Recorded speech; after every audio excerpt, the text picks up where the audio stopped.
జూబ్లీహిల్స్ ఉప ఎన్నికల రిజల్ట్ సందర్భంగా కాంగ్రెస్ పార్టీ రేవంత్ రెడ్డి గారి నాయకత్వంలో ప్రజా పాలన ఇవాళ నవీన్ యాదవ్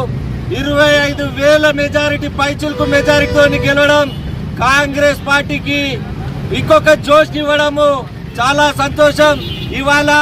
జూబ్లీహిల్స్ యావత్ ప్రజానికానికి కాంగ్రెస్ పార్టీ తరఫున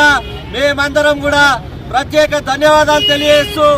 కేసీఆర్, కేటీఆర్, బీఆర్ఎస్, బీజేపీ ఎంతమంది కూడా ఎన్ని కుట్రలు పన్నినా ఎన్ని సోషల్ మీడియాలో దుష్ప్రచారాలు చేసినా ఈ జూబ్లీహిల్స్ ప్రాంత ప్రజలు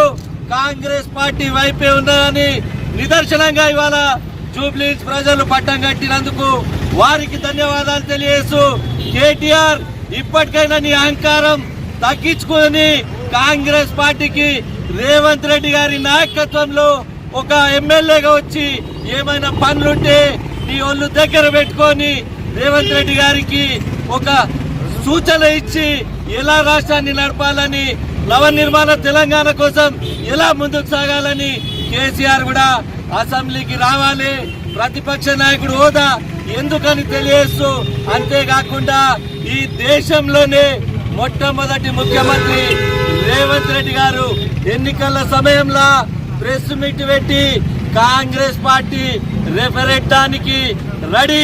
సై అని చెప్పి ఓడిపోయినా విశ్లేషించుకుంటాం, గెలిచినా గానీ రెండింతలు పనిచేస్తామని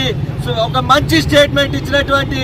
రేవంత్ రెడ్డి గారు, అంతేకాకుండా కులాలకు మతాలకు విభజించి పాలించి ఓట్లాడుదామని చూసినటువంటి బీజేపీ కానీ బీఆర్ఎస్ కానీ ఇవాళ వాళ్ళు చిత్తుగా ఓడిపోవడానికి ఒక జాతీయ పార్టీ డిపాజిట్ కోల్పోతే మరోది సింపతి కార్డు రౌడీ అన్నారు. చదువుకున్న విద్యార్థిని రౌడీ అన్నా కానీ ఇవాళ మేము గెలిచి చూపించినాం. రాబోయే స్థానిక సంస్థల ఎన్నికలలో కూడా కాంగ్రెస్ పార్టీ వైపే ప్రజా పాలన